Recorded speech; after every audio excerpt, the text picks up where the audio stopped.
Cardinals and Marvin Harrison Jr. reportedly have a very good visit, and there's a high likelihood this thing's coming together for Arizona Cardinal fans like myself. I'm a very unbiased Cardinal fan. I don't bring any of the Cardinal bias to the table to the show ever. And I'm usually critical of Kyler. I'm usually critical of the Cardinals situation, but there are very few better landing spots, if any, than Marvin Harrison Jr. in Arizona paired with Kyler Murray for over a decade. Like, having these two paired together is a vital part of, I believe, Marvin Harrison Jr. becoming 1 to 5. He could go to the Giants. He could go. There's so many other potential avenues that could unfold if the Cardinals trade out of this number 4 overall pick. Chargers going Joe Alt. Giants taking Marvin Harrison Jr. at 6 is possible if 4 straight quarterbacks go and Arizona trades out of this, that it causes some sort of unraveling of landing spots that don't make sense at the end of it all. For fantasy football purposes, the best landing spot, the most ideal landing spot, one that will probably trigger at least 2 of the wide receivers landing in good spots and one of them maybe not, is Arizona. It's an important part of how the wide receivers start falling, how the dominoes start getting knocked over. We're breaking down this visit. We're breaking down the likelihood of Arizona trading out of the 4 spot. The Fantasy Football Show begins now. Live from the FantasyFootballShow.com studios. It's the Fantasy Football Show. Live! Monday through Friday, 8 p.m. Eastern. Smitty is also live whenever news breaks. From the FantasyFootballShow.com news desk, here is your breaking news.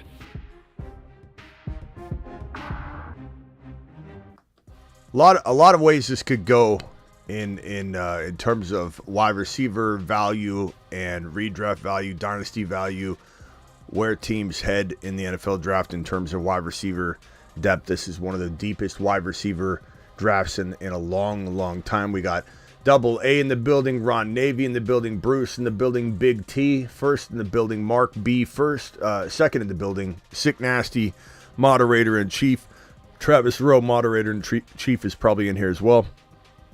Double A is also a mod, by the way. Double A, good to see you in here, pal. Vincent, appreciate you all. File on in. Nothing's more critical than this Marvin Harrison Jr. to Arizona landing spot. I truly believe that, because there's such a bad outcome. By bad, I don't mean like Marvin can't escape it and somehow, some way become a top 5 wide receiver in the NFL in New York once he gets a quarterback in 2025. And Daboll's such a good coach, even though it doesn't appear like he is right now. He is a good quarterback cultivator, and it just so happens he made a huge misstep in Danny Dimes. I don't know even how much of that had to do with him. Maybe he was pressured to go in that direction.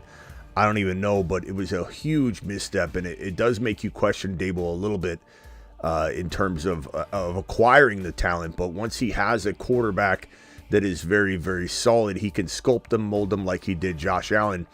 I think there's a real possibility that someday MHJ could be good in New York, but if he lands there in 2024, it's a devastating redraft move. It's a devastating dynasty year 1 move for those expecting Marvin Harrison Jr. to drop what's looking like second round, middle of second round, almost creeping into the top of second round ADP redraft value. Marvin Harrison Jr. has an ADP in redraft at about 14 to 18 overall, and he's not going to be able to earn that value in New York with no quarterback. Danny Dimes is coming back from an ACL tear. He's not even going to be ready for week 1. I really think the Giants would probably even consider going quarterback still, even if MHJ were on the board. Like, this could be so insane if the Cardinals trade out of this pick and it goes quarterback, Joe Alt. Like, we might be scratching our head coming out of this draft. I'd like to think that the Cardinals won't screw up. And I'm not saying Joe Alt is a screw up, but if Marvin Harrison Jr. was on the board and Harbaugh went Joe Alt or traded out of the pick and whoever went in there grabbed a quarterback, it would be a screw up to my determination. In my assessment, it would be a screw up. But there aren't as good a landing spots as Arizona and potentially Atlanta, just because there's going to be high volume there. It does suck for Drake London. I feel like it feels par for the course that Tank Dell and Nico both got kind of a little bit of a shakeup in their fantasy value. It makes sense that somebody else in this draft, and it could be Drake London, also gets a shakeup. It could be Michael Pittman Jr. who gets a shakeup. It could be Garrett Wilson who gets a shakeup in terms of another big name wide receiver like a Dunze or Brian Thomas Jr. even in New York. You never know what can happen. Just because Mike Williams is there, he's often injured, doesn't mean the Jets won't look at that. Brock Bowers to the Jets at 10 could also take some targets, but be a very, very good football move for the Jets. So many different ways this all could unveil, but it all comes down to a trigger reaction from where MHJ goes, and if he goes number 4 to the Cardinals. He's either going to the Cardinals or he's not going number 4 overall is kind of my assessment, and especially from what I'm hearing around league circles, to the degree that I have any sort of connection, it would be that the teams trading up into 4 are 80% likely the teams that are going to trade into 4 or capable of trading into 4, a la Minnesota, the Las Vegas Raiders, a team like potentially, I don't know, even the Giants could move up. They're all going for a quarterback. No one's trading up necessarily for Marvin Harrison Jr. Number 1, the teams that are in striking distance of Neighbors are, from what I can gather, very, very pleased with the prospect of Neighbors without giving up extra draft capital. And any team that's even floating a little bit outside of the Neighbors guaranteed territory is definitely floating inside the Rome Odunze territory. And these wide receivers are not 1 tier break, 2 tier break, 3. They're 1, 2, 3 tier break. Maybe you've got Neighbors 1 and MHJ 2. That's fine, but they're all in the same tier. They're all at the same table. No one's vaulted much above the other. As much as we love Marvin Harrison Jr., Neighbors has skill sets that Marvin Harrison Jr. doesn't have. Marvin Harrison Jr. has skill sets that Neighbors doesn't have. They're two very, very different receivers, and they both could be as elite as the other. Each of them could be equally as elite and be top 5 wide receiver capable in the NFL standard and in the fantasy standard. Odunze could be the number 1 overall rookie wide receiver if he's in the right spot, and he might be the most versatile and the one that has the best route tree and the one that might even be the most NFL ready out of the 3 wide receivers. That isn't to say that Neighbors' skill set, his raw physical talent, his ability to run routes, the sheer speed and dominance he has in the small space around him reminds me so much of like a Jamar Chase meets a Devontae Adams.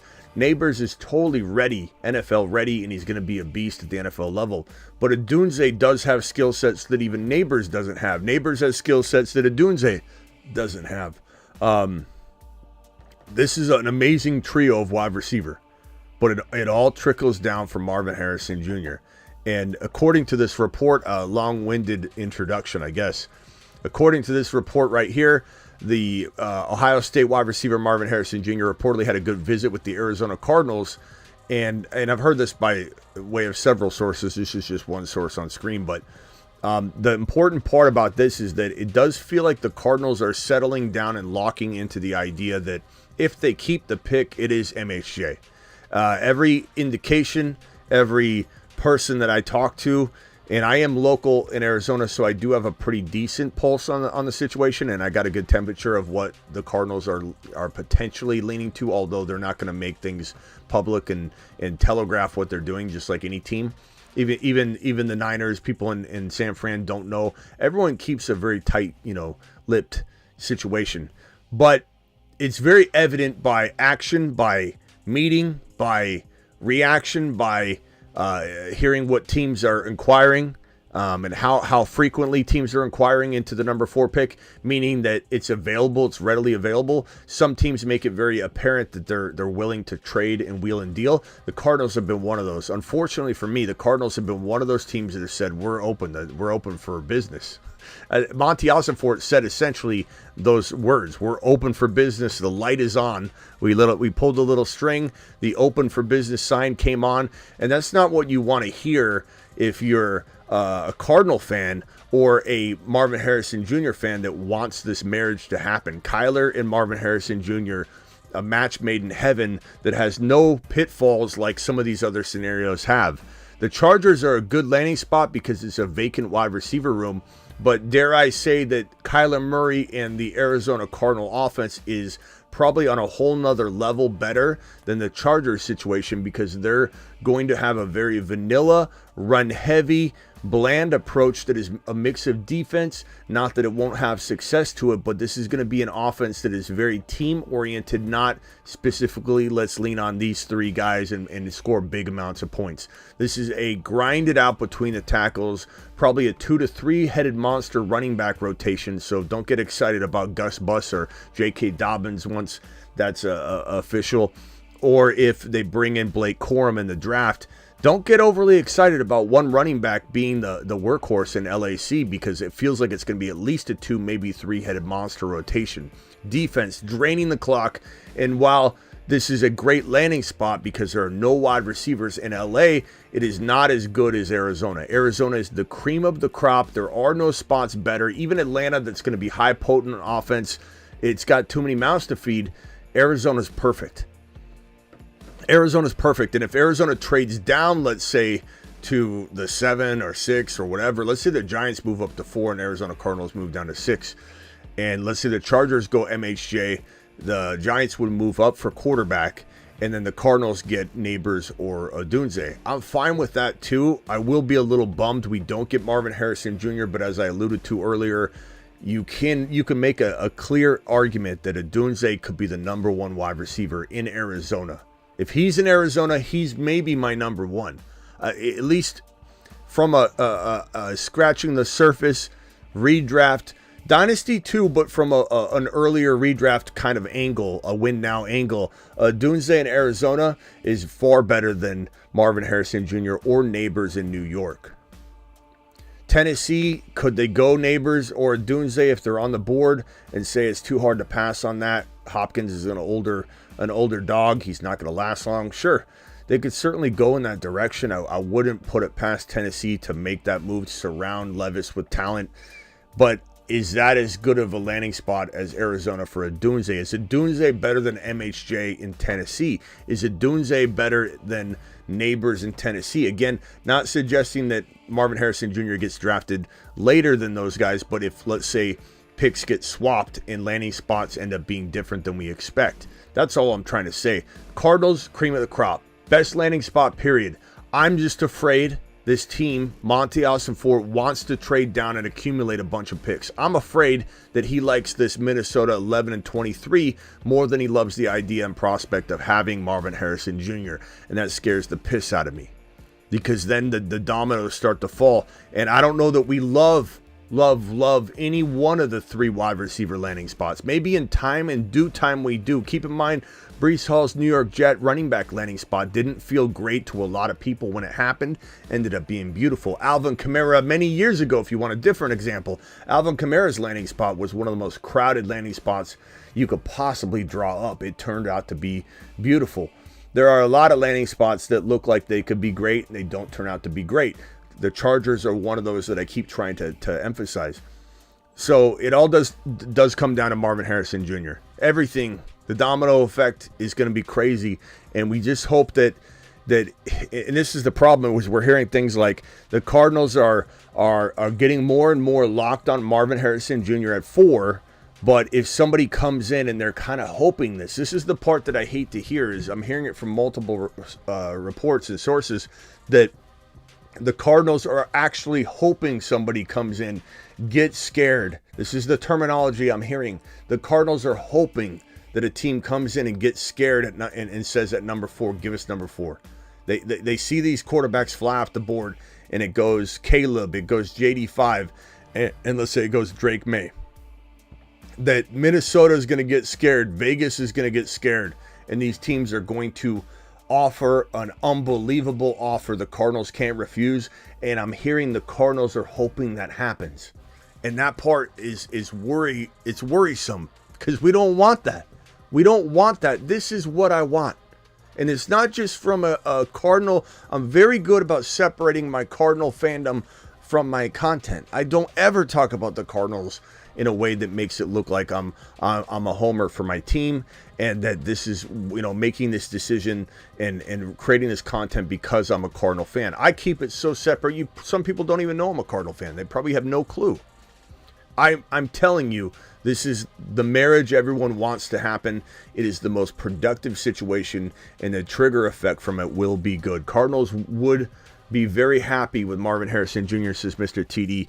I know that, you know that, Mr. TD, but what I'm hearing, they're hoping someone gives them an offer they can't refuse so they can get out of it. I don't like what I'm hearing. That concerns me. It concerns me. It concerns me to no end. My only hope and solace is that they end up with a pick high enough to still get a Neighbors or still get a Dunze. Then I'm happier. I'm not happy, but I'm happier. I'm brought back in a little bit if that's the case. If the Cardinals leave the NFL draft without one of Marvin Harrison Jr., a Dunze, or Neighbors, I'm going to break something in my studio live on the air during the draft. I'm gonna let it go. I'm going to let it go. I'm not going to be a happy man. I don't know if anybody's dropped any super chats or any... let me see if I can fix my thing. I should have did this before I started. If anybody dropped any gifted memberships, I didn't see that yet either. Okay, I think no. So I think I'm caught up. I did fix that. We should see it on screen if anybody does. But drop a super chat. If you've got a question, I'll answer it right away. If anybody wants to dial in, the phone number is on screen right in front of your face. Let's have a conversation around Marvin Harrison Jr., these landing spots, this news right here in Arizona right now. I can tell you the meeting did go well. The Cardinals are very excited about him. He's definitely their pick as of right now if the Cardinals do stay and maintain in the 4 spot. But they are very, very, very much, according to multiple people that I've talked to, multiple you could call them sources, I suppose, that have said that the Cardinals are hoping and wishing somebody comes in scared to death at the quarterback position, like Minnesota, like the Raiders, and says, we know you're scared. The Cardinals say, we know you're scared, overpay. And Monty Fort loves draft picks. He loves accumulating draft picks. If you watched the aftermath of Monty Fort making trades, a lot of people say he's kind of like Draft Day, the movie, and that he's like Kevin Costner, and he's really good at manipulating and talking trade and moving picks around and then moving back up. And I'm not saying he isn't. He does seem like a guy that does have a good sense of value and how to take advantage. And he's good at working the phones at the last second, and he's good at under pressure. And the entire Gannon and the entire coaching staff, they showed video footage of this after the fact, after last year's draft. And they're all in awe of Monty Fort because he was working the phones like Kevin Costner in Draft Day. But that comes at a cost.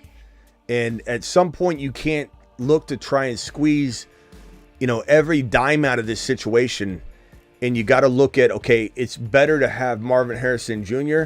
than it really is to have these extra shots at draft picks that might not land. Because if you give me the 11 and 23, I'm going to give you a 65 to 70% chance one of them works out really well, and a 40% chance the other one works out really well. At the end of the day, Marvin Harrison Jr. is about a 99.999% chance to work out. So you give me that over the 11 and 23. And there's rare opportunities in the NFL, generational talents like Neighbors, like Rome Odunze, and of course Marvin Harrison Jr. There are very, very, very rare occurrences where it feels like there's a 99% chance of a player working out. You never really know that. You never really have that. And I hope the Cardinals don't botch this one.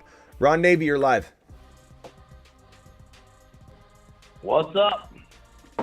Yo. What's up? Got some stats for you. You got some what? Bad news for you. What are you going to try and... I got a really good authority that Marvin Harrison wants to play with one of his alumni Well, he can have whatever. of Fields. Yeah, well, he ain't going to the Pittsburgh Steelers, Ron. There's just no way. He's not going to go to the Cardinals either.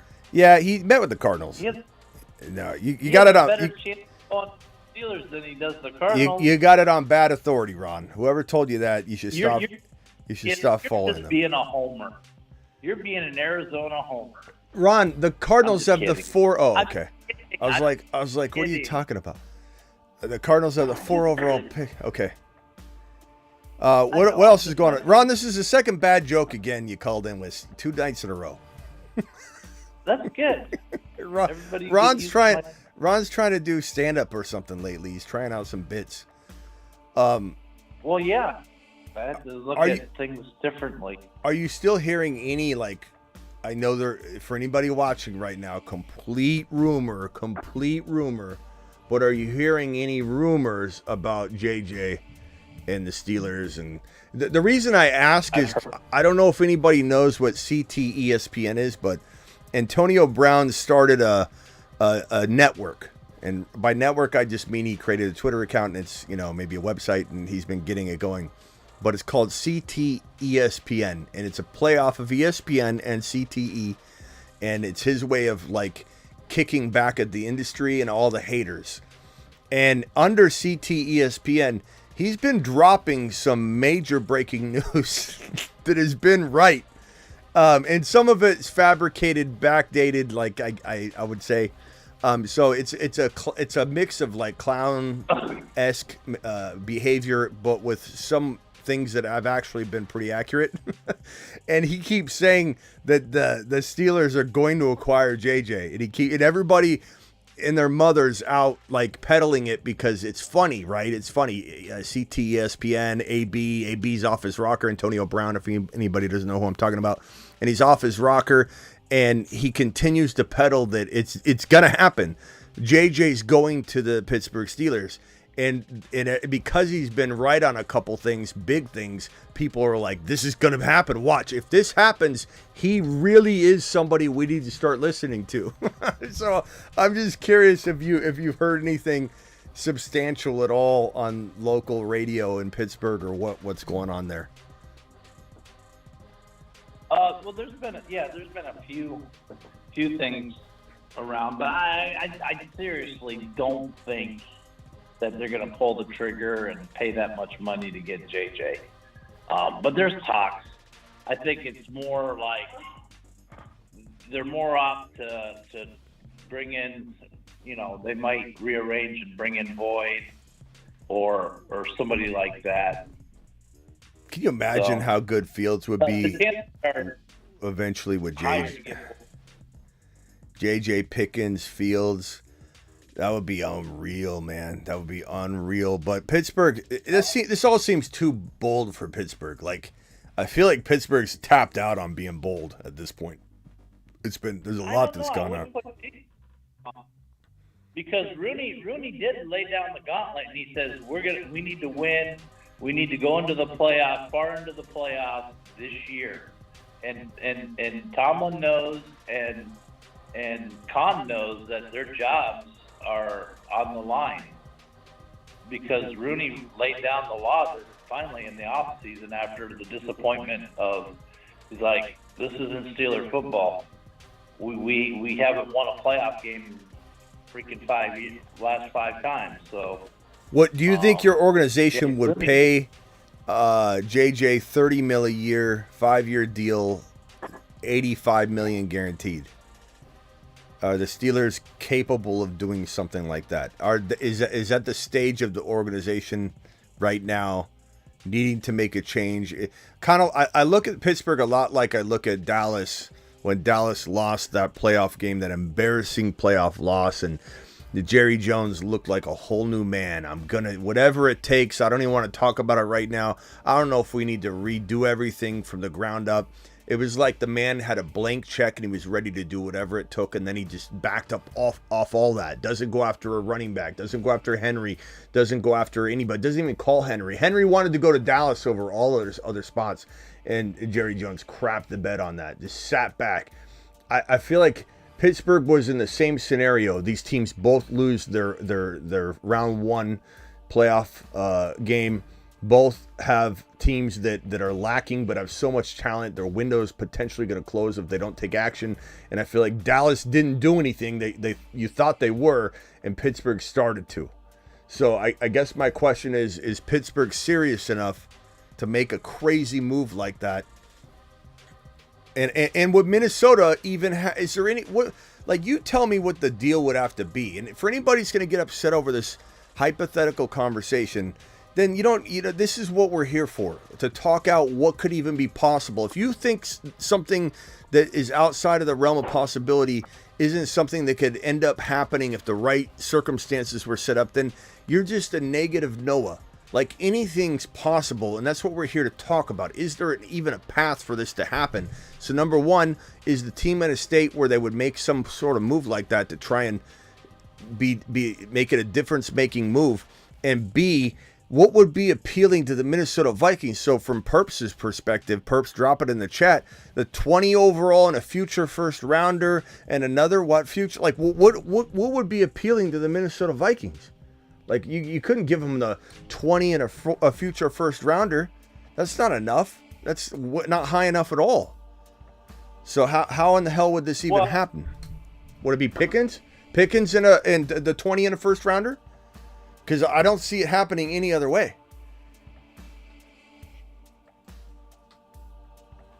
I don't know if they got to give up Pickens. Khan's a wild. He's not like the old Steelers that we're used to. I mean, we'd never hardly ever move up in the draft. We'd hardly ever sign anybody in free agency. We just stay the course. But Khan is a wild card. He's like, he look at the deals he's made. I mean, would you put it past him? No. Is it? Could it happen? Yeah, it could happen. Will it happen? That's the thing. I think there's nothing that would be. The Diggs, remember? You what? Was their number one receiver, and they got rid of him. Yeah, but he wasn't. He was barely even thought of as to be a number one, capable of being a number one wide receiver. He was like on the verge of, what is he? Could he be good? He went to Buffalo and became great. But Minnesota, you can't give the 20 and a future first. You can't. That's not even close to enough. It would have to be Pickens, the 20 and a future first rounder to even, I think, get Minnesota to the table. And you might not want to hear Pickens would have to be involved, but you can't get JJ. That's like that guy in your fantasy league that wants your number one overall pick, but you're like, okay, well, give me your second. And he's like, I'm not giving you my second rounder. Like, well, how do you, wait a minute. You want my number one overall pick in the draft, but you're not going to give me even your second or first rounder? Yeah, no. Like you can't play if you're not going to partake in the giving. There's just Minnesota. If you had, like, the Cardinals, for example, of the 4 pick, they could get rid of the 11. Look at this way. Minnesota, either they pay a fat contract to JJ. Do they really want to do that? No. Do the Steelers really want to do that? So they need a quarterback, and they also by doing this, they could also because they got the 23rd and they got the 11th, right? So they could use those two, and if Pittsburgh gives them the 20th, so they could use the 20th, the 23rd, move up into the draft. And what would you think if they used those 2 picks, jumped up in the draft, got their quarterback, and got one of the top 3 receivers at the same time? And they can sign them all on rookie deals. They start out fresh, and they don't have to worry about paying out those millions of dollars to JJ. They get out from underneath them. Yeah, well, that's not a bad. We'll see. Rockout says MHJ passing of the torch from Fitzgerald. If in Arizona, absolutely rock out.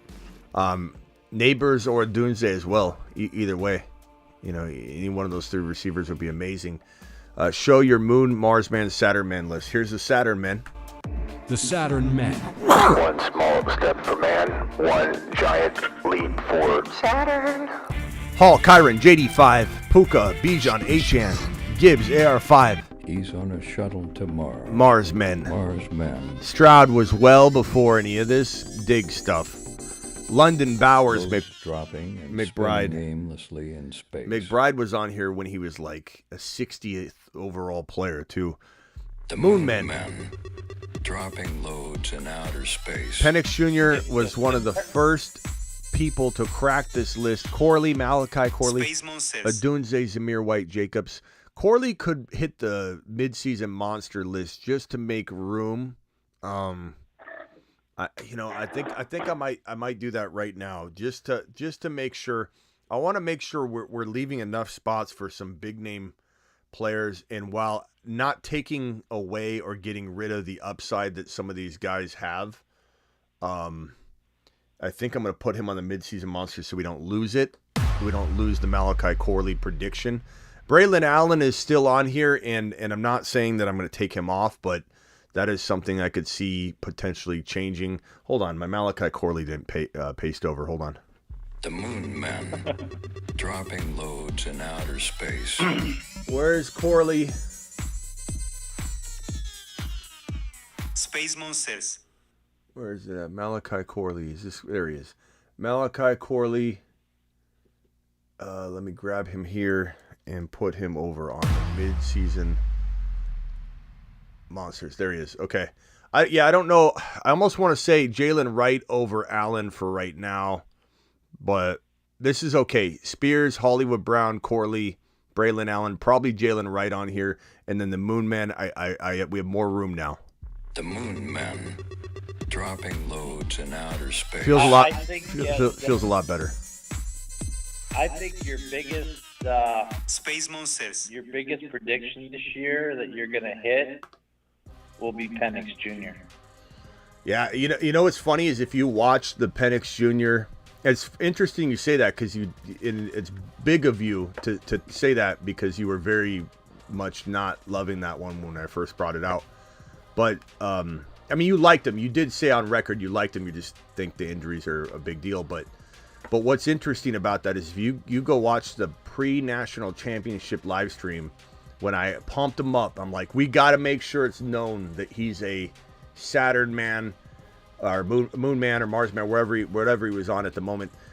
If before this game kicks off, because if he goes out there during the national championship, wins the national championship, everyone's going to be all over him. He goes out, craps the bed, and if you come back to the live stream after that, everybody was crapping all over him. They're like, he's not even a first rounder now, and I'm in there just by myself, sticking to my guns. I'm like, guys, I'm telling you, he's going to come around, and so it feels like the Penix Jr. prediction, if that does land, it'll be a very, very nice one for me.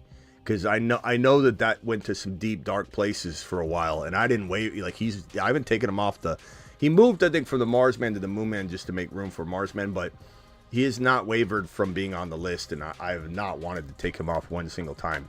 I love Penix Jr. He's my number 2 quarterback by far and away. Someone called in on him that too, especially when different people have sat down with him, he has surprised them with his knowledge and understanding of the position, and he's eloquent too. Yeah, a lot of people think he's going to be probably maybe the best, end up being the best quarterback in this draft class. Yeah, they talk about him. And even if you listen yourself, being the most eloquently spoken, just intelligent sounding player in the entire draft class. Like he literally, he knows football like no one else. And he has a little bit of an advantage of playing so many years, right? But that doesn't matter. That's an advantage he brings to the table. Well, but he in two two different schemes too. Played for two different colleges, two different schemes. Look at this. This is Penix Jr.'s mirrors in his apartment. If you, I don't know if anybody's seen this, but this is the mirror inside his bathroom. He's got plays when he's getting ready. He draws up plays. He's got plays all over the mirrors, just written in marker, on the side mirror, on that mirror. It's hilarious. This guy lives and breathes football. And Penix Jr. to the moon. Somebody called in a second ago, and I added him to the phone line, but I don't know if it added him or if they hung up. But call back in. Herbst needs to call in. He's talking a lot of mad stuff in the chat. What's he saying in the chat? Oh, about the whole Minnesota JJ stuff. He's like, I know everything. I got the inside tracks. Then he's like,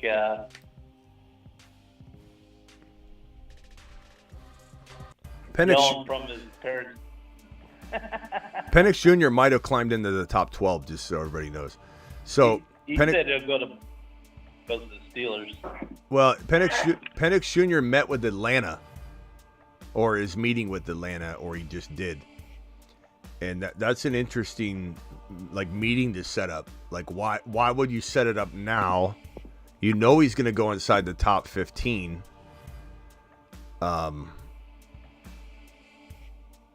So kind of crazy when you think about it. You know. What team do you want to see him go to? I love Las Vegas. I think Las Vegas is pretty damn exciting. I think I think Las Vegas is pretty damn exciting. I think Denver I don't want. I kind of feel like Denver's going to be Bo Nix anyway, but Las Vegas, New Orleans is interesting, but I don't want the Derek Carr battle. I also don't want, because I know even though I know Penix will win it, I don't feel like New Orleans is well put together anyway. I want them going somewhere like Las Vegas where they're building something. They've already torn it down to the bare bones, and they're building it back up, and we know what they're building. We can see it. New Orleans feels like a messy architect plan where you don't even know where they're at in the building phase. I just don't like not knowing where this is going. The Jets would be amazing long term, but it would be obviously incredibly frustrating to watch this older quarterback who's played 4 years in college sit another 1 or 2 years, but that would be an amazing football move. The Tennessee Titans won't go near him. They love what they've got in Levis right now, and Levis does look pretty good in the Tennessee Titans are building something kind of crafty. It wouldn't surprise me if Penix Jr. climbed all the way into the top 6, and that might have seemed crazy to someone a month or two ago when they said he wasn't a first rounder, but the Giants might make a bold move. Danny Dimes is coming back from an ACL tear, and there's rumors that he's months and months and months away from even being close to being ready. So there's almost zero shot in my mind that Danny Dimes is ready for week 1. I don't think he's even remotely close to be. I don't think Danny Dimes will be ready until a month and a half into the season. So he's literally done. He's done there. Whatever rookie they bring in starting, and they're not going to relinquish the job unless they bust. So Penix Jr. to the Giants, I think that's actually a very strong possibility. I don't know that I love it because there's no wide receiver there, though. If you ask me, give me Las Vegas. Las Vegas is the best landing spot. He's got Devontae Adams. You got Michael Mayer, great tight end prospect. You got Zamir White. You got a head coach that knows what he's doing. And then they'll bring in some receiver help the next year to replace Devontae Adams.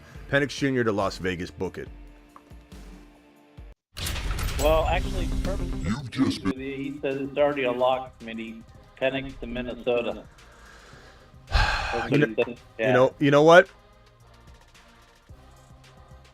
I like that better. Yeah, that's what I was thinking. Yeah, I like that better. I actually like that better. JJ? He gets to keep colors. I like that better. Keep his colors. I like both, but I like JJ. I like the JJ landing spot better. I guess the one thing I don't know about is if Minnesota, are they potentially gonna still trade him though? And so if that happened, of course I wouldn't like it then. But if if let's say they trade JJ, part of me thinks that's going to happen in a way that they still are able to draft Neighbors or Dunze or Marvin Harrison Jr. So example, the Cardinals give the 4 pick to the Vikings for JJ. We've talked about that trade. There's no legs to it, though. There's nothing that indicates that's going to happen. So either way, I believe the receiver that will need to be there. But I agree with that. I think that is probably the best landing spot at the end of the day. Minnesota, if JJ's remaining in Minnesota, yes. Penix Jr. to Minnesota, throw the football to JJ. I love it. I love that. But I think Las Vegas is a near tie. It's a good spot for Penix Jr. Very good spot. Those are both good spots. I like them. I feel like Minnesota is going to be a little bit of a struggle bus year, though. I think LV's more ready to win, but we'll see. I mean, you take Cousins out of there, and it's a whole different team. Like, you can't just expect to plug and play. You know, not to mention the running back. The running game has been deteriorating, and now it's down to like nothing. We'll see what happens. In Aaron Jones, you could say he's got a lot left in the tank. Maybe he does, maybe he doesn't. All I know is that he wasn't around the entire season last year. That was his 30-year-old season. Or no, 28-year-old season. And that's the season of drop-off, and he was non-existent almost the entire season. And at the end of the year, he started to look good again, and there's a possibility that this guy could maybe put together some good games per start, but I venture to say that Aaron Jones does not stay healthy. I think their running game is going to be absolutely starving again. They'll miss at least 4 games. But JJ's hard to turn down, though. Like when you ask me, what's the best football move, the best way to maybe win games? Las Vegas. So I could answer that in 2 different ways. Fantasy-wise, I want JJ to have a quarterback. But NFL wins, NFL fit, LV is probably the best spot. But yeah, both those spots. I would say the likelihood of him going to Minnesota at 11, Denver at 12, or Las Vegas at 13 are about an 80% chance right now. In my arbitrary guesstimation.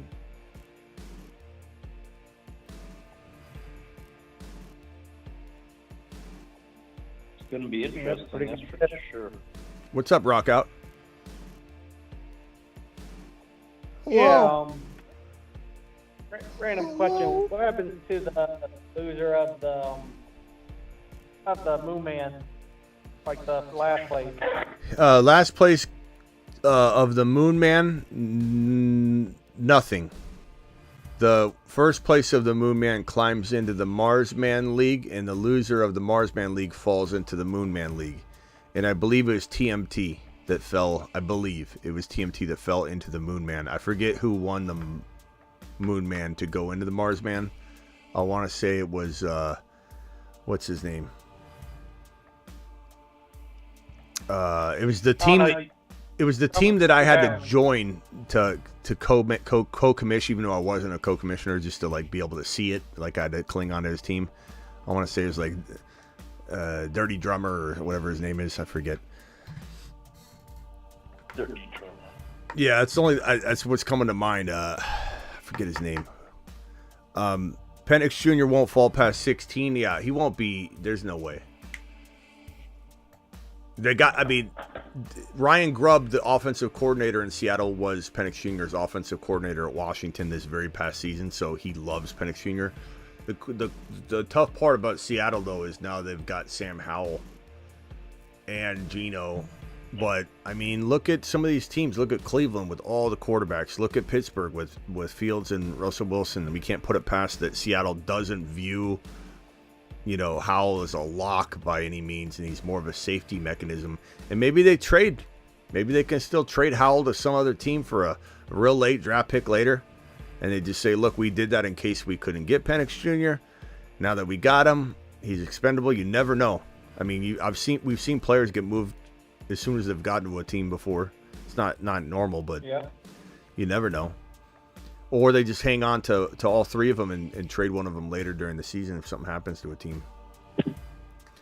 But Penix Jr. to the Raiders, Broncos, Vikings, or the Miami Dolphins would be wonderful. I don't know what the hell Miami Mike is thinking. I don't think he understands that Tua is not the answer.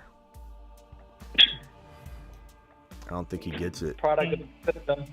He's a product of Shanahan not understanding, his quarterback situation all that much, which is crazy because, I mean, he runs a great offense, obviously, and he's getting the most out of Tua, no doubt about it. And he did see things in Tua that I admit I did not. I did not think Tua would do as well as Tua's done. But for him to be oblivious to his injury risk, number one, and number two, like to think he's gonna. I mean, he's not the guy. He's not taking anyone to a conference championship. He's not. Could he send you to the playoffs every year? Maybe, but he's gonna probably choke. It reminds me of like a lesser version of Dak when you get into the playoffs. I don't know, or when you get even close to that situation. Penix to Denver. Their QB situation is miserable, says Golf.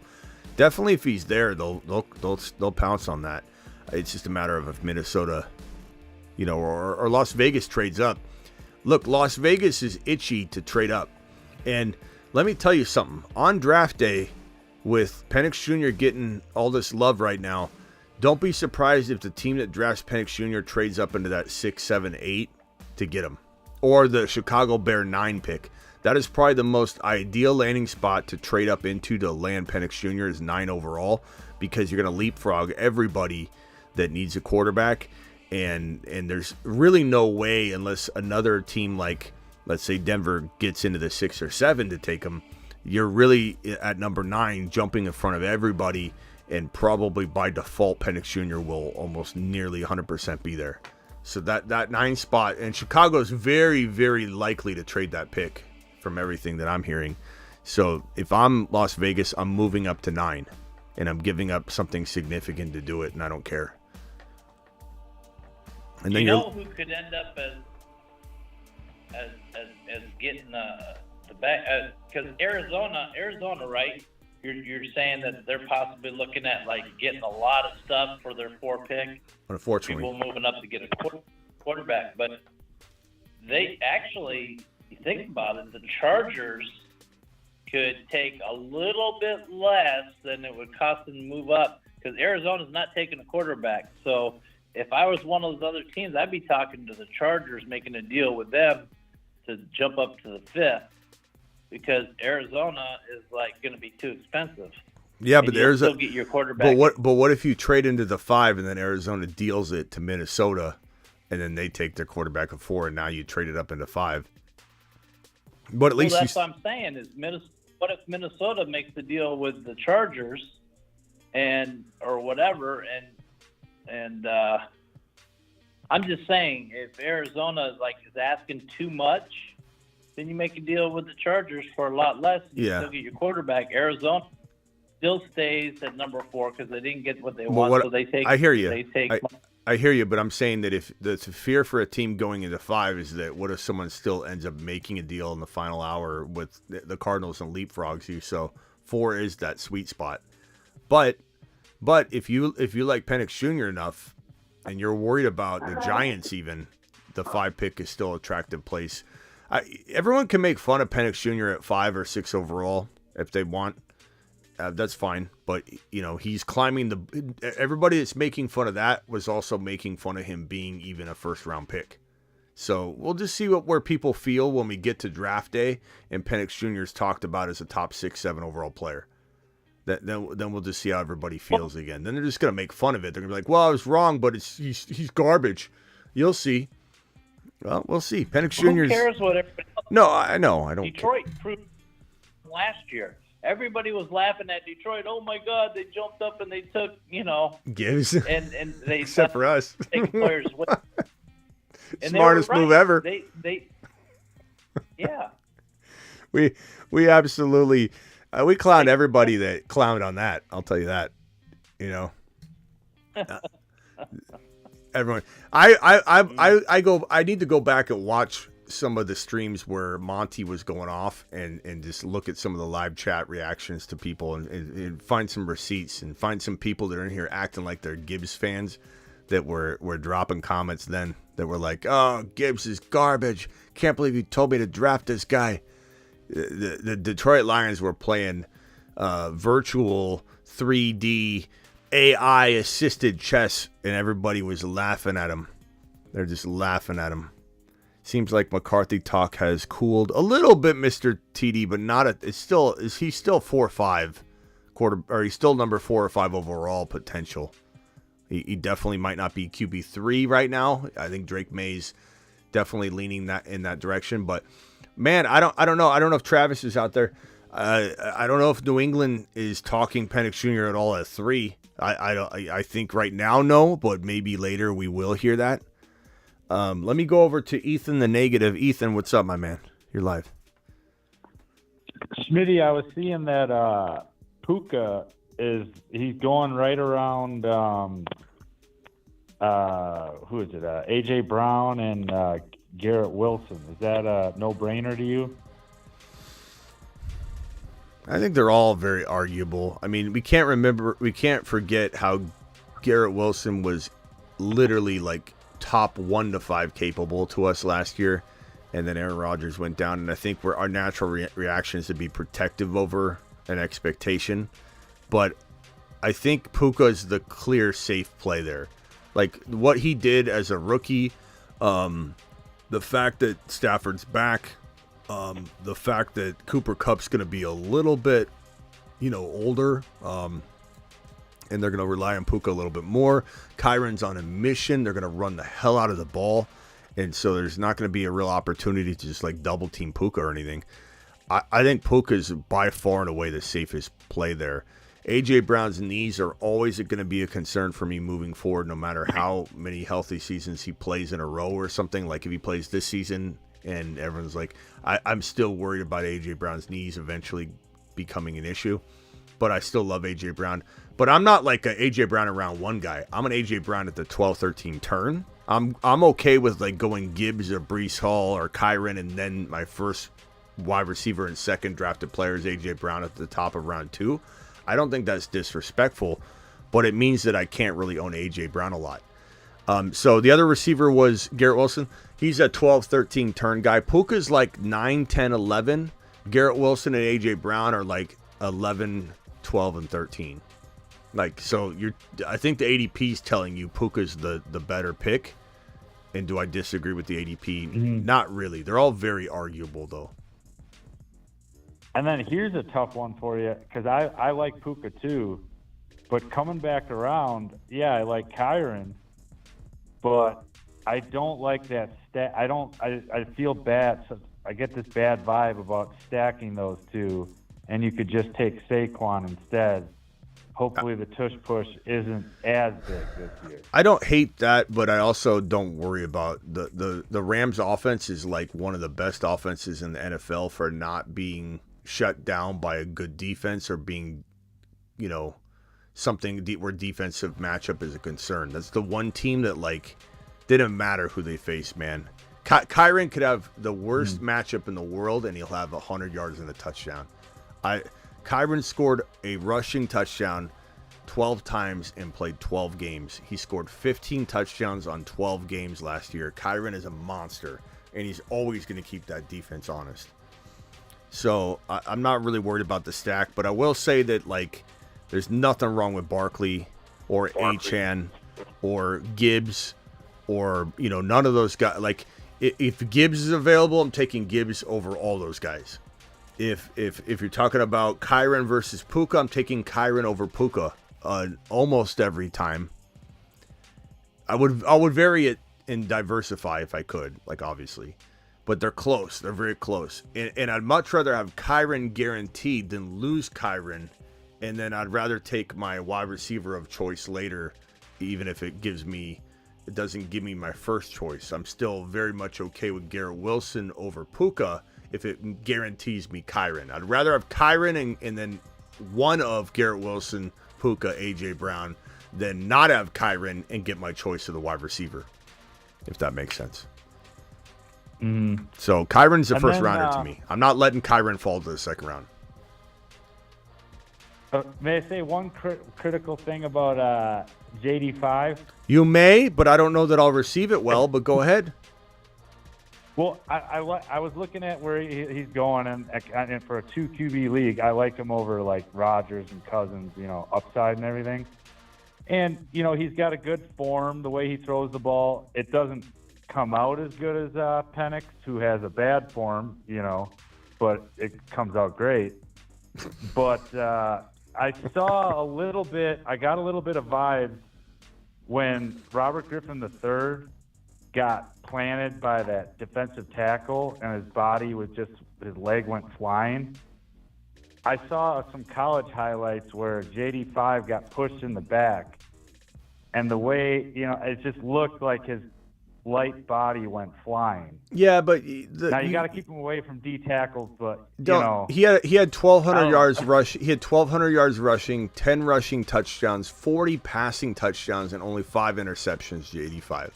You can't make fun of any part of his running. You just can't. Not when you run for 1,200 yards and 10 touchdowns.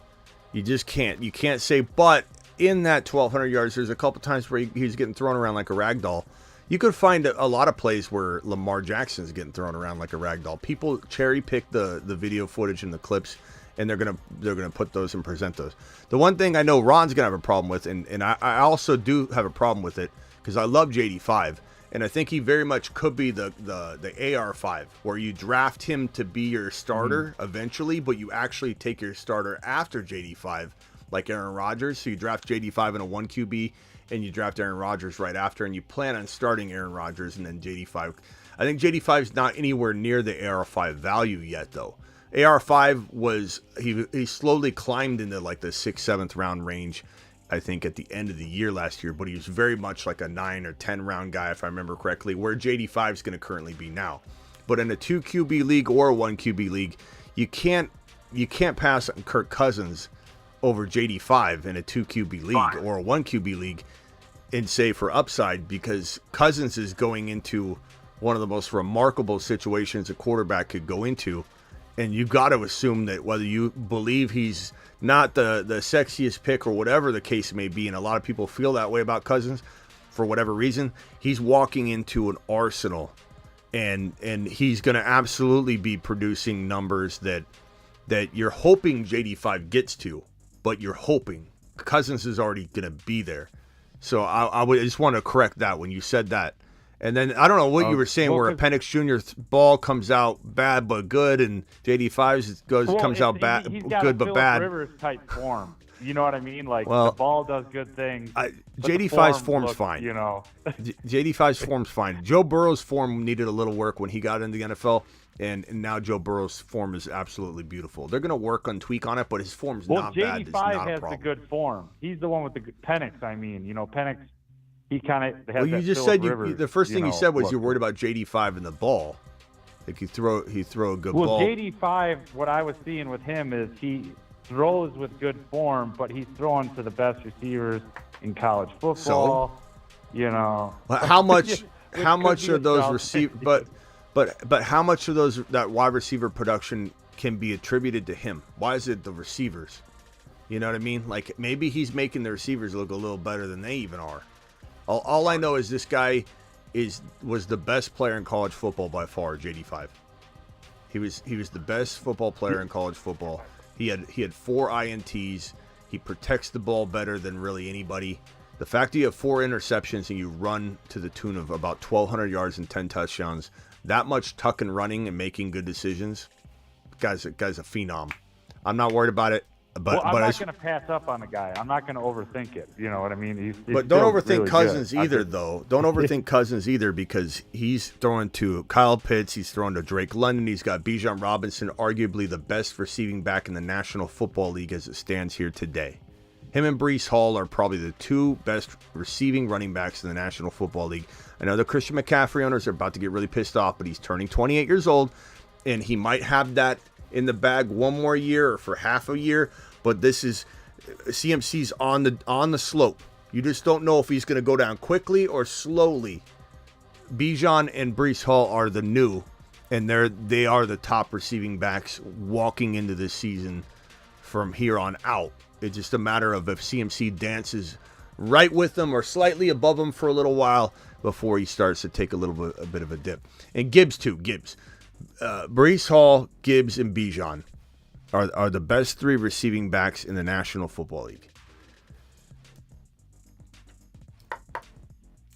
Yeah, the Cousins. See, I've got Mahomes in as a keeper in this 2 QB league, so I'd almost kind of rather take a JD5 shot than a Cousins. I mean, I'm not saying you'll be wrong in it. I'm just saying you're going to be hoping that JD5 does that from the jump. I think, could he be that good? I've already said I think JD5 could be the next. He could be better than Lamar Jackson. But how long does it take him to get there? We don't even yet know where he's going. If he goes to the Patriots, let's say, it's going to be hard for him to do that. He might do that in a year from now. He might do that in spots, but he doesn't have any receivers to throw to. Maybe they draft some. Maybe we're excited. Maybe they somehow get Leggett or Malachi Corley, and we're pretty excited about the wide receiver room. But if he goes to Washington, he certainly could be every bit as good as AR5 was last year. And that was top 5.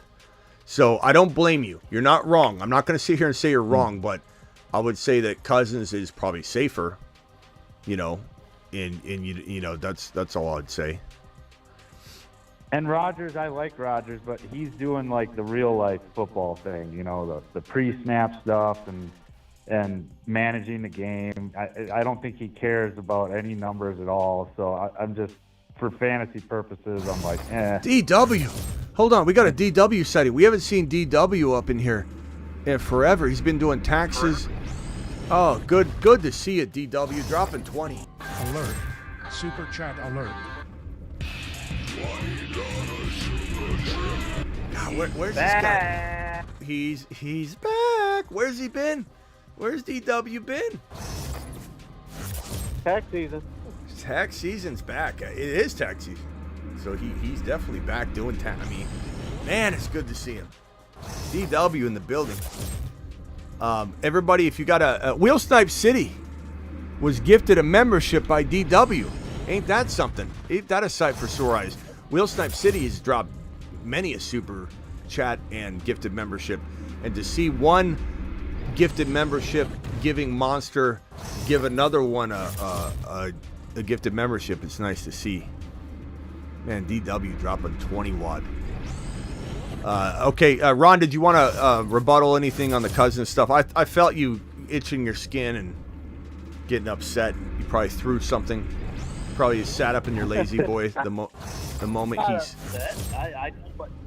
I know what Cousins' situation is. I know what he's going to do, and it's going to be phenomenal. So, if you want to pass on over 4,000 to 5,000 yards passing this year, and you want to pass on probably, I would say, 37 to 40 touchdowns, then go ahead and do it.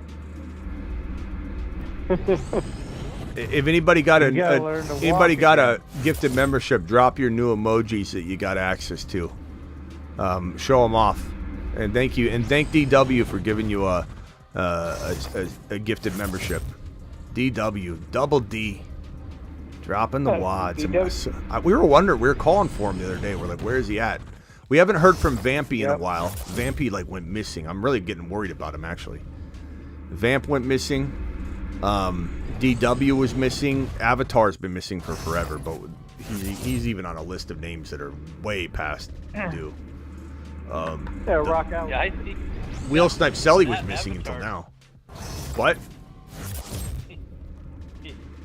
You got rid of Avatar's emoji too, because he hasn't been around. Yeah, I mean we had to move on from that just to make room for one of the other guys because we were getting them taken from us, but. Look, I could agree that I do believe JD, being one of the biggest JD5 supporters on the planet, I don't think there's anything wrong with the way Ethan's looking at it. But I think, Ethan, you just want to wait a little bit before you start. This is maybe on your mind, right? AR5 didn't quite have the value yet at this stage in the offseason that you're already tagging JD5 with, so be careful not to give it to him too early.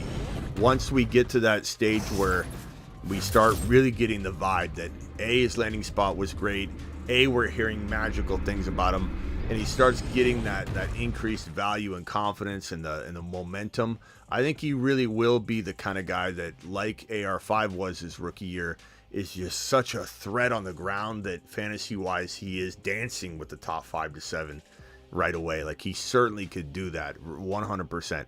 But I just think be careful not to expect that yet when you don't even have a landing spot yet. I'm not one to really be one of those guys that goes, you don't know where they're going yet, so we can't rank them. I'm not one of those guys. But I just think you got to be careful when you start talking about proven commodities.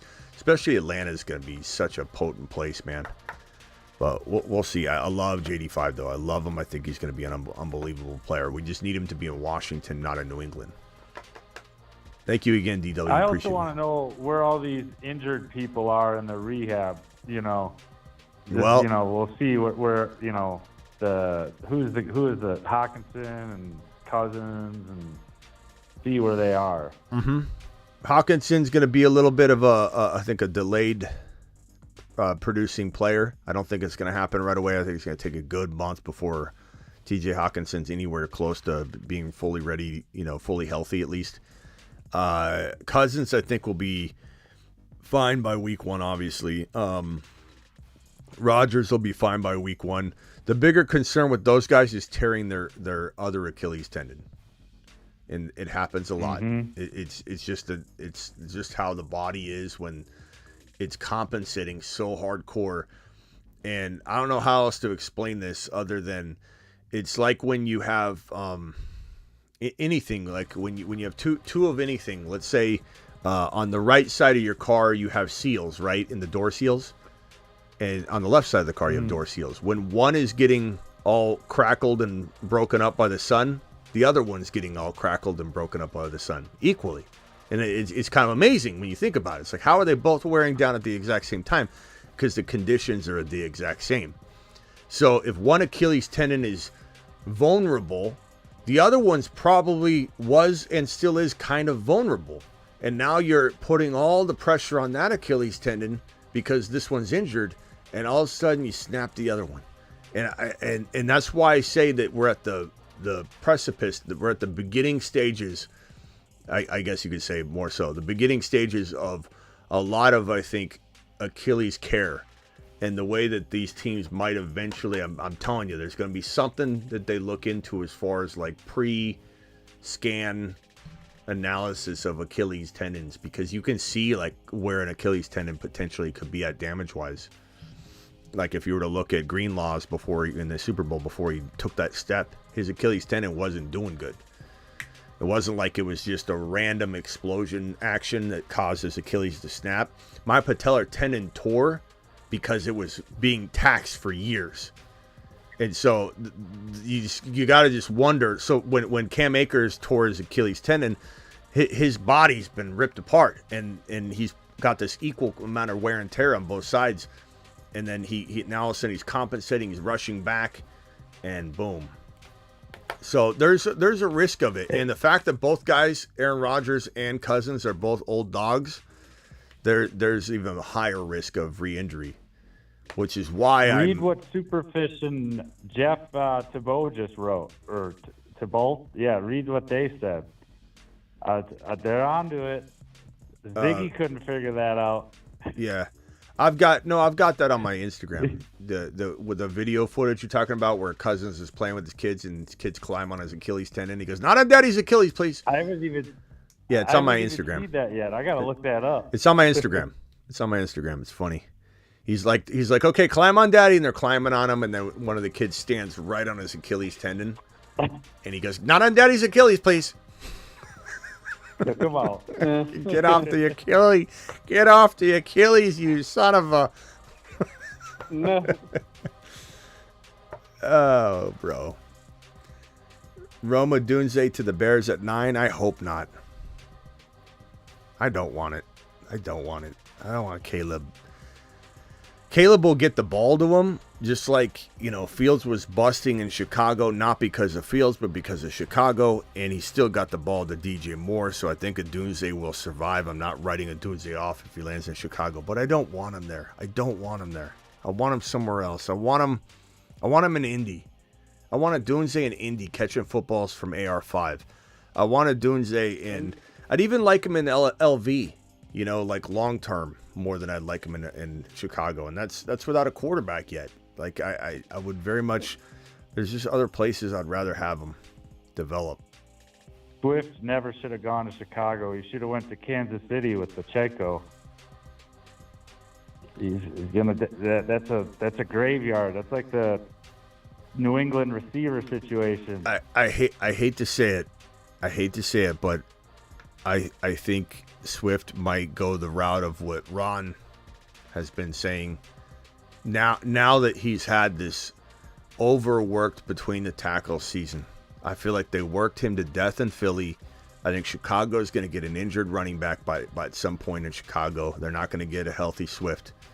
And then I think Keenan Allen at the age of 87 years old is going to break down, and Chicago is not going to have even remotely the same looking team.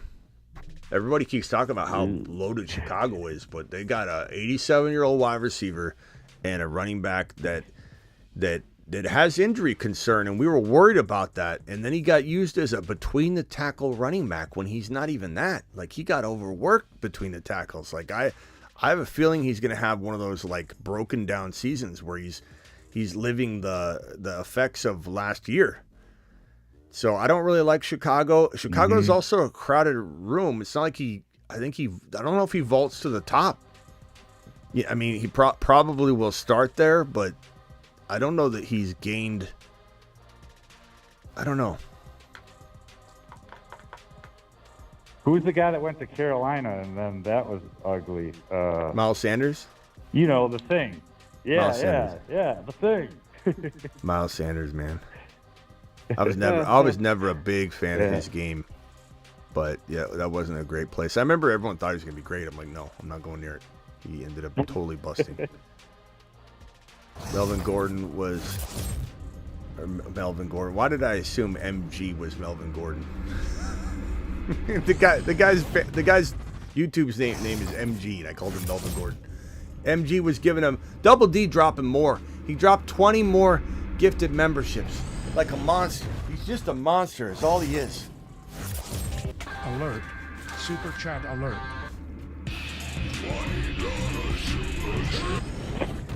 Ron, do you get the same feeling about Swift that I do this year? That he was just overutilized in a way that wasn't conducive to his body staying healthy? You know, like it wasn't like he was given 50% runs, 50% receptions. It was like, hey, Swift, he's an he's a Austin Eckler type role, and Eckler was able to do it. I just don't know that Swift is built for it the same, and they used him like a workhorse, and he did well. Like we were right on Swift. Swift worked out. Swift was a great pick, great prediction. Moon Man, I love what we got out of that, but I'm not doubling down again this year. I'm out, especially in Chicago. DW. Yeah, if he would have went to a different team, it would have been different. He's going to Chicago, and I just don't. Pull the plug. I don't see him in Chicago. Pull the plug. It was fun while it lasted.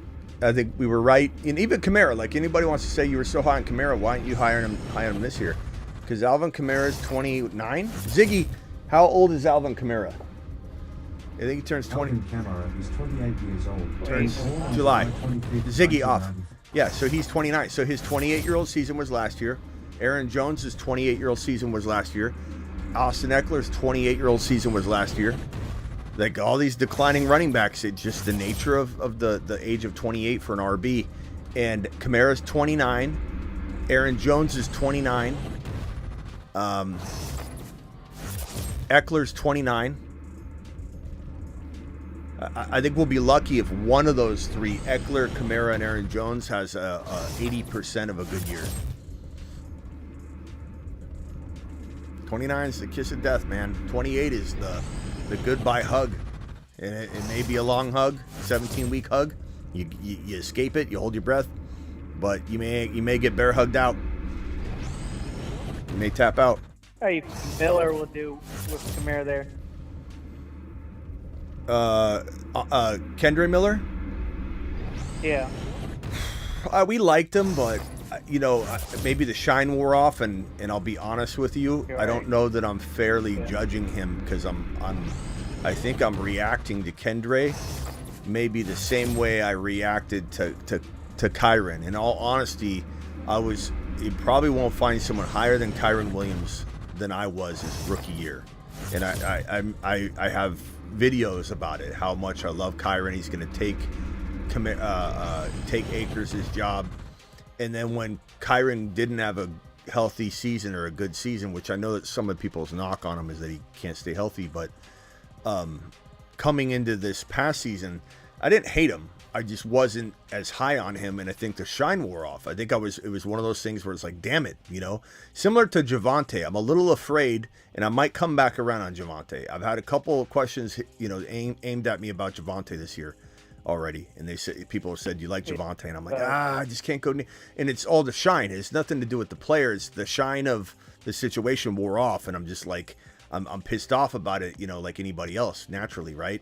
The bias is injected into the situation. I don't know. Javonte should be a monster, but he's not getting the ball. Maybe they give him the ball. So Javonte, maybe we take another look at that. I do love Javonte's talent.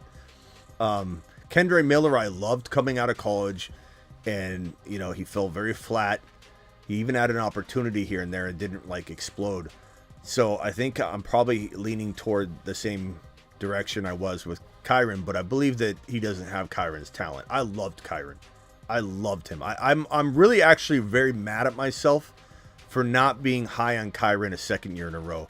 It's one of the things that I think I regret most about last season was just allowing that injury plagued season to derail all of the things I said about him his rookie year, and to not double down on him in the preseason pissed me off. I'm still mad about it. I'm very angry at myself. Yeah. Do you remember last year when you were given the play-by-play with Javonte, and they brought in the backup, the guy, the thing, with Denver, and he got the ball, and you're like, this is such crap. It was like a 3rd and 15. With Hackett? And they ran it, you got 8. With Nathaniel Hackett, you mean, back then? Yeah, no, it was just last year. McLaughlin. Who's the speedster? McLaughlin, yeah. McLaughlin comes in on a 3rd and 15 and gets the running play, Yeah. Free 8 yards. McLaughlin. What the hell?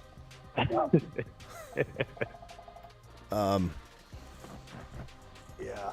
I don't know. I don't know if Javonte's going to get the work. I hope he does. It just reminds me, the Kendre Miller question was a good one because it reminds me of Javonte. It reminds me of Kyren in terms of the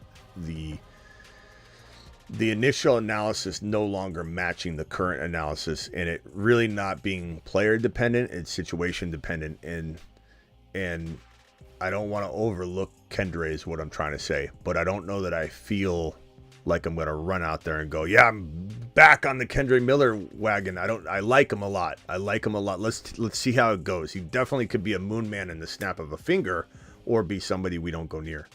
Same thing with Javonte. Yeah, might be like an Eckler situation where we trade for him like after week 5 or something, or week 6. Yeah. But Marvin Harrison Jr., hopefully he does land as an Arizona Cardinal. I think it's the best, and this is not biased talking. This is, I very much didn't want Breece Hall to go to Arizona. I wanted him to go to the Jets, frankly. And I was happier about that. I was very objective with that. But, I would have been very happy if he was a Cardinal from a Cardinal perspective. But this, I promise you, I believe he should be a Cardinal more so from a fantasy football angle than even a Cardinal fan angle. It's just the best spot there. And it is, like I said, a domino effect that needs to happen in a certain way, or we could get all off kilter. If the Cardinals trade out, and the Vikings get into this 11, the Cardinals go to 11, let's say they get 23, then the Vikings take a QB, the Giants take a QB. Wouldn't that be crazy if it was 1, 2, 3, 4, 5, 6? Here we go. Caleb, JD5, Drake May, McCarthy, Penix Jr., Bo Nix. It won't. So if the Penix, do you think Penix is a 4-5, right? Penix Jr. is a 4 or 5 what? That video, it looked 4-5 to me. I mean, no, he ran. I know RG3 tried saying 4-4. So no, he ran. He ran. I mean, 4-5 still amazing. No, he ran a 4-4. Here's the time right here. He ran a 4.46. That's gotta be hand time. I mean, it's still amazing, even 4-5. You know. Well, Ethan, you could be negative. You haven't been negative all call. We know why you're called Ethan the Negative now. He's just coming in, crapping on the unofficial time of Penix Jr. Our little Penix Jr. is fast. Okay? No pun, no pause. He's fast. So get off Penix, okay? Let me back to my point. Into Joe Namath, he'll be fine because he got an arm. You know, he can throw. That big Penix energy. Okay, so it's gonna go number 1 Caleb, number 2 JD5, Drake May. The Cardinals trade out of 11 and take and Minnesota takes McCarthy. Let's say. So 5 goes Joe Alt. Let's say 5 goes Joe Alt. Marvin Harrison. If those quarterbacks are all gone, New York's not going to take. Maybe they take Penix Jr. Maybe, but they're probably taking Marvin Harrison Jr. This is like a worst case scenario. This is like Armageddon unfolding before your very eyes. So then what happens? Okay, so Marvin Harrison Jr. goes 6. Where's Neighbors go? Does Atlanta say there's no way we're passing on Neighbors at 8? I don't care who we have. Mooney? Who's Mooney? Mooney, go get Neighbors a coffee, please. Yeah, thank you, Mooney. Okay. Rondell Moore, go get Mooney a coffee. Like, that's just the nature of that pecking order that will be in place the moment that Neighbors is sitting there at 8, right? Am I right or wrong? Does anybody think that Atlanta would pass on Neighbors? You can't, right? I mean, you shouldn't. If they did, where would he go? Chicago? Chicago wouldn't pass on him. Even if they didn't necessarily want to go that route, they couldn't. And then Adunze, where's he go? The Jets? The Jets wouldn't pass on Adunze at 10, I don't think. Adunze can't fall out of the top 10. He's climbing the board so fast. But this is the domino effect I'm talking about. You just don't know. If the Cardinals knock over the domino pile at 4, you don't know what could happen, and it could resort into 4, or it could resort into 3 mediocre landing spots. You know, whereas MHJ here, I don't know.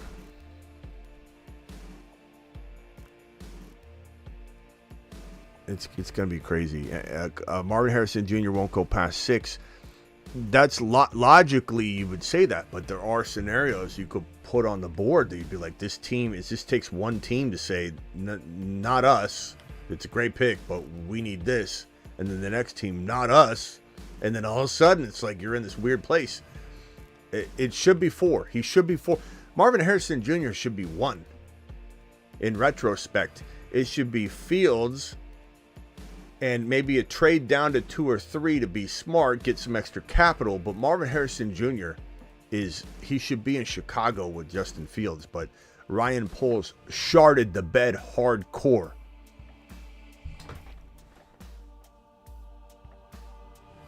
He fooled himself. And thank goodness Caleb is the one that's going to go into that situation, because I already doubt him. I don't want JD5 anywhere near there. I don't want Penix Jr. or anyone in Chicago. Put Caleb there. Let Caleb in Chicago have a happily ever after unfolding. Titans go Neighbors, probably. Giants trade out Titans if they don't are get a gonna be quarterback, bad. maybe. What team would trade in for, let's say Marvin Harrison Jr. was, let's just say he's on the board because Joe Alt goes 5-4 as a quarterback to the Vikings and a trade. If the Giants are on the clock at 6 overall and there's no quarterback in sight, They probably take Marvin Harrison Jr. They have to, right? So then they go Marvin Harrison Jr., Tennessee. Would Tennessee go Neighbors? I don't know. I mean, they could, but You'd think Odunze and Neighbors would be too hard to pass up for the Giants, the Titans, and the Atlanta Falcons, but I don't know. Harbaugh's also a domino knocking over of dominoes potential person here, because this Joe Alt stuff at 5 is going to rock a lot of people's world.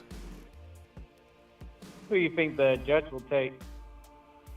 I think Bowers or Odunze make a lot of sense. I want Indy to have one of the top 3 receivers so bad, though. That'd be awesome. Yeah, I want Neighbors or Odunze and Indy. They got to move up for it, but it's certainly in the cards. Pittman Jr. doesn't scare me. Odunze would be the one. Neighbors would be the one. I need New Orleans to move up, get Penix. Yeah. If Minnesota don't get him. So how many elite receivers are there this year, and what's the furthest one could fall to say like my Green Bay Packers or something, like, you know, like an Aaron Rodgers type situation where they just keep falling? What's the furthest a receiver could fall? Well, I mean, the receiver class is loaded, but like the top tier is there's 3 of them in the top tier, and then Brian Thomas Jr. is kind of floating like outside of it, but he's certainly capable enough to be as good as those guys in the right spot. But Brian Thomas Jr., first of all, Marvin Harrison Jr., Neighbors, Odunze, all supposed to be top 10 picks. Brian Thomas Jr. is probably a 12 to 18 guy. Leggett, Malachi Corley, McConkey, Keon Coleman. All those players are probably most likely to be there around 25, or 1 or 2 of those guys. McConkey is a very much a Green Bay type pick, I think.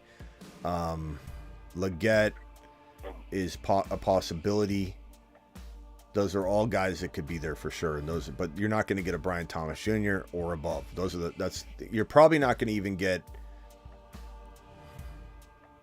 You're probably not going to get a Keon Coleman either. But it's possible. Keon Coleman.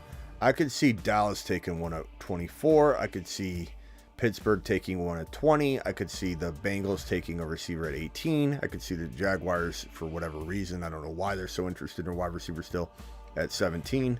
I could see Indy taking one at 15. I could see the Raiders considering it. The Denver Broncos probably going quarterback. The Raiders probably going quarterback. But if the quarterbacks are gone, then they would definitely consider it. Baltimore at 30, Buffalo Bills at 28. Cardinals pass on a wide receiver at 4. They could go one at 27. If one of those receivers would get in trouble over the summer, Jerry Jones would be foaming at the mouth, you know. Look at Ethan. Ethan hoping somebody. That's my guess. Ethan's hoping that one of the top 3 receivers. He was hoping one of the top 3 receivers was in the Lamborghini. All the time. No, they weren't in the Lamborghini, Ethan. They weren't. Ethan, I'm trying to talk. Be well behaved. All right, hey, I'm out of here, Ethan. Appreciate you. Good combos as usual. I'm out of here. Ron, rock out, Ron. Is Ron there? Ron's awfully quiet. I don't know if did he fall asleep? Fell asleep. 80 Mitchell. Oh, yeah, 80 Mitchell as well, Brandon. Absolutely. 80 Mitchell might be your Green Bay receiver, Ethan. That might be the guy. Okay. Yeah, he's really good. 80 Mitchell is really good. Buffalo's going to take Leggett, 80 Mitchell, McConkey, someone of that nature. I think Ron did fall asleep. He's passed out in the lazy boy. Yeah. All right. Hey, rock out anything else, Ethan? Anything else? Oh, nothing. I saw Dave Portnoy's in your Phoenix area getting pizza, and I know you talk about Phoenix Pizza. So No, bro, you don't even know. Getting some good I go scores. the place he went to. I go to almost every single day at the exact same time he was there. I just didn't go at that time on that day. Otherwise, I would have been there right when he was doing that. That would have been hilarious. I would have been in that video. What one was it? It was. What one was it? He went to Legrand. It's a place called Legrand. Legrand. Yeah. Okay. They have amazing breakfast, pizza, food. I don't even eat the pizza there. I guess I need to start eating the pizza there. I get breakfast there, and anyway, he was there, and yeah, that's a place I always post on my stories. Okay. And when I saw him there, I was All right, like, I'll wait a look into minute, that. wait a minute. He was there today. I was like, I didn't go at that exact time. I'm usually there. I would have saw Dave Portnoy sitting there, and I've been like, Dave. What's up, Dave? What's up, Dave? All right. Hey, I'll see you all later. Thank you, Have a good Ethan. one. Thank you, Ron, who's asleep, and rock out. Catch you all later. All right. All right, everybody. Appreciate you being here. Marvin Harrison Jr., please go to the Cardinals. Marvin Harrison Jr., please report to the Cardinals. One bite, Smitty. No backpedaling. Everybody knows the rules. Bills should go offer the Bears Julio Jones type package if 3 of the wide receivers fall to 9. I agree with that. The Buffalo Bills getting a Dunze would be, I might fall over on the live stream. For those that don't know, Buffalo is essentially my second team. So I will be ecstatic. Half of my family is from Buffalo, so I got a huge Buffalo tie. So you could sense I love Josh Allen too, but that's not bias. That's me being really in legit fashion objective about Josh Allen. But if the Buffalo Bills get a Dunze, I will fall over. Absolutely love it. All right, I'll see you all later. Appreciate you.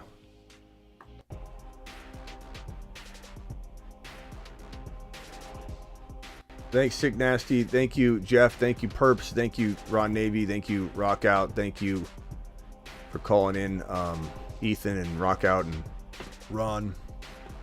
DW in the building.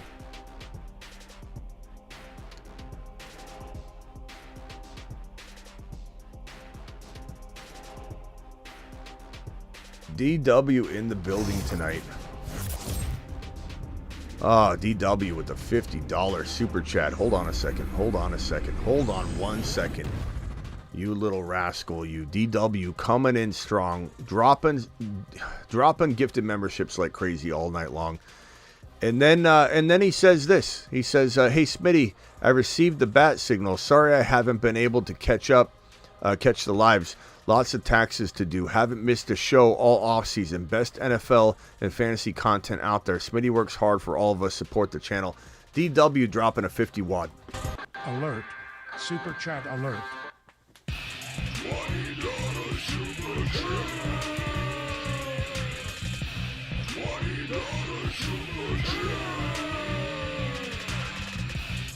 Alert. Super chat alert. $50. Give me $50 holler. Like that by the brother Smitty. Give me $50. Oh, yeah. $50 holler. Thank you, DW, for dropping the 50 watt on screen. You are the man, the myth, the legend.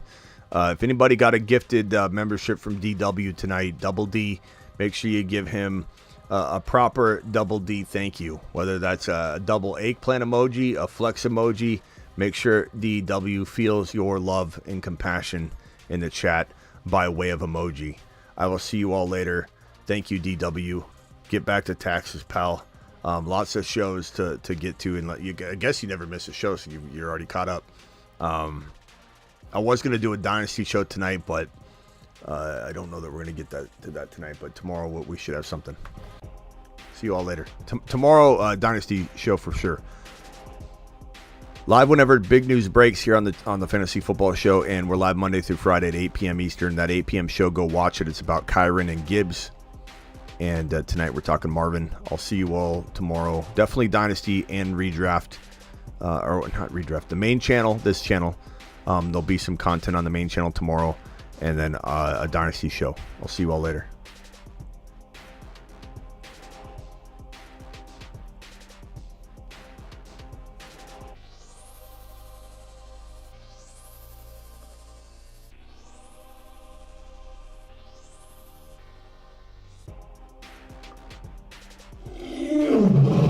Legend has it if you say Saint Brown 3 times in the dark in the bathroom, you will immediately lose your league.